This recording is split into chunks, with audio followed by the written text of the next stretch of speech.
Bonjour à tous, donc je vais vous présenter Koustet Biopharma, une nouvelle société, ça fait un peu plus qu'un an qui a été créée et dans la région de Rhône-Alpes-Auvergne.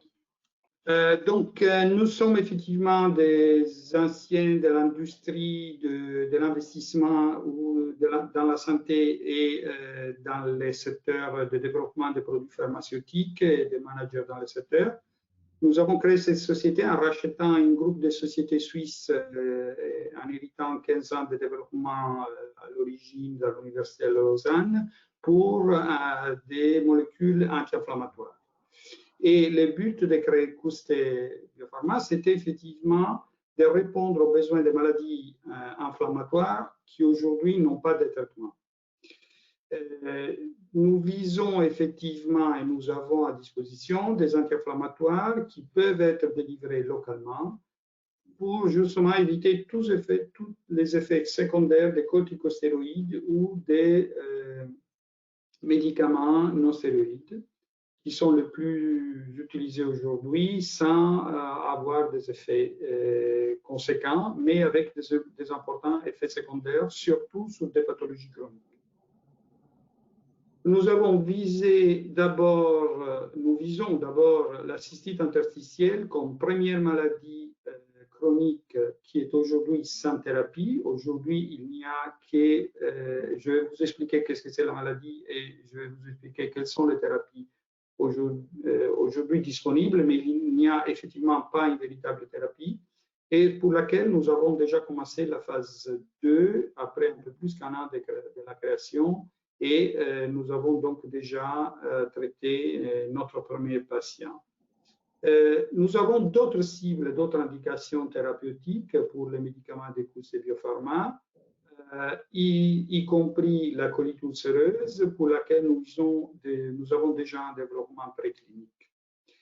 Il y a effectivement d'autres pathologies pour lesquelles ces molécules ont été développées et pour lesquelles nous avons aussi développé plusieurs méthodes de délivrance locale, qu'il soit de l'intravitréal pour l'ophtalmo, de l'aérosol pour le respiratoire et pour la cystite, par exemple, pour la vessie, nous avons des instillations cathétériennes.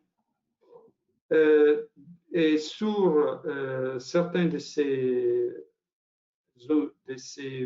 parties des indications thérapeutiques de ces marchés, il y a des études qui sont arrivées jusqu'à la phase 3 et sur laquelle nous considérons éventuellement de les licencier.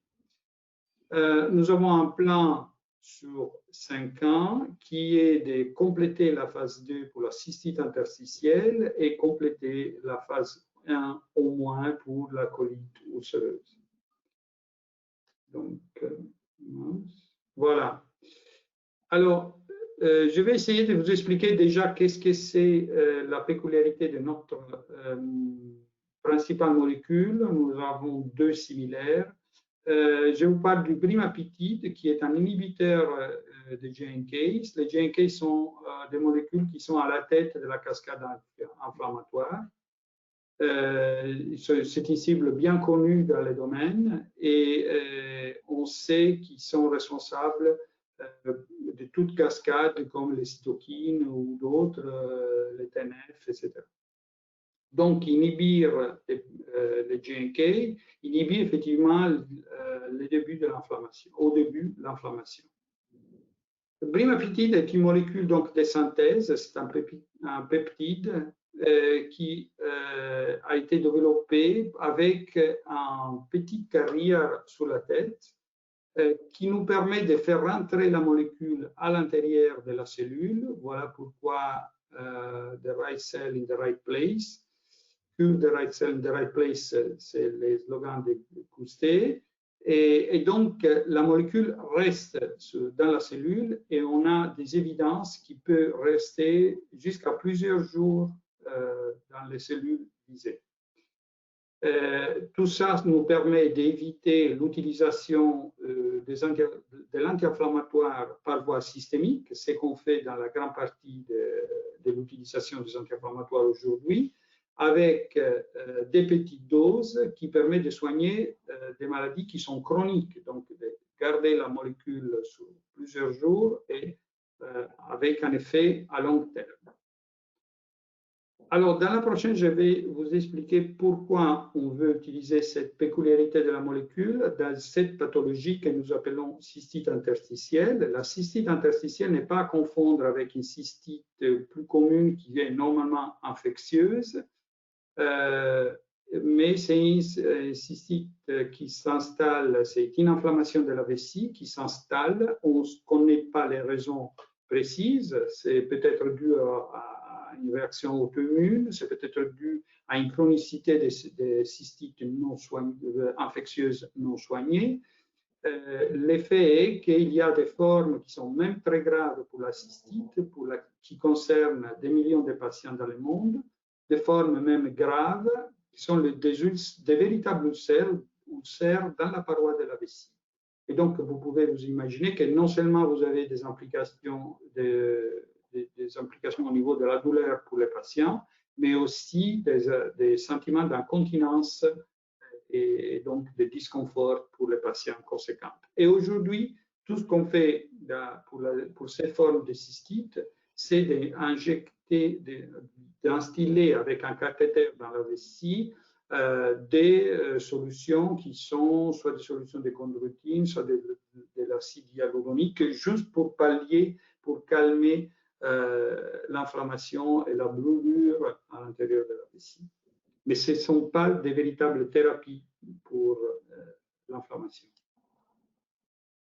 Prochain. Donc voilà, je vous ai très rapidement introduit à cause de Biopharma. Deux mots sur notre adhésion au Lyon Biopôle. Il est assez naturel pour nous déjà d'avoir créé Couste dans la région. On est quand même acteur depuis une vingtaine d'années dans la région, soit dans l'entrepreneuriat, soit dans l'investissement et dans la gestion d'entreprise. Donc, c'était assez naturel pour nous de créer encore cette nouvelle start-up dans le secteur. Ce que nous sommes en train de chercher, sur lequel nous sommes bien sûr ouverts à toute collaboration entre membres et nous mettons aussi à disposition de jeunes startups, parce qu'on connaît quand même pas mal de l'autre côté en étant VC pendant presque une quinzaine d'années. On peut mettre à collaboration de jeunes startups au service des jeunes startups notre expérience.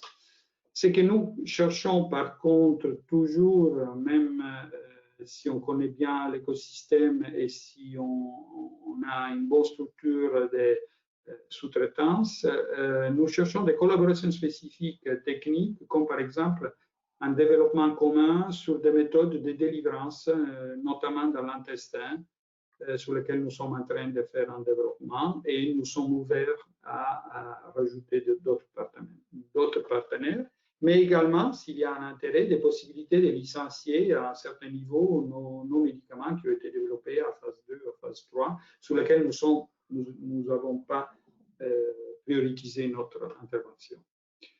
Voilà, donc essentiellement pour nous, la keyword, c'est délivrance locale des médicaments, formulation à délivrance contrôlée et partenariat sur ça. Voilà, merci à tous. Merci beaucoup.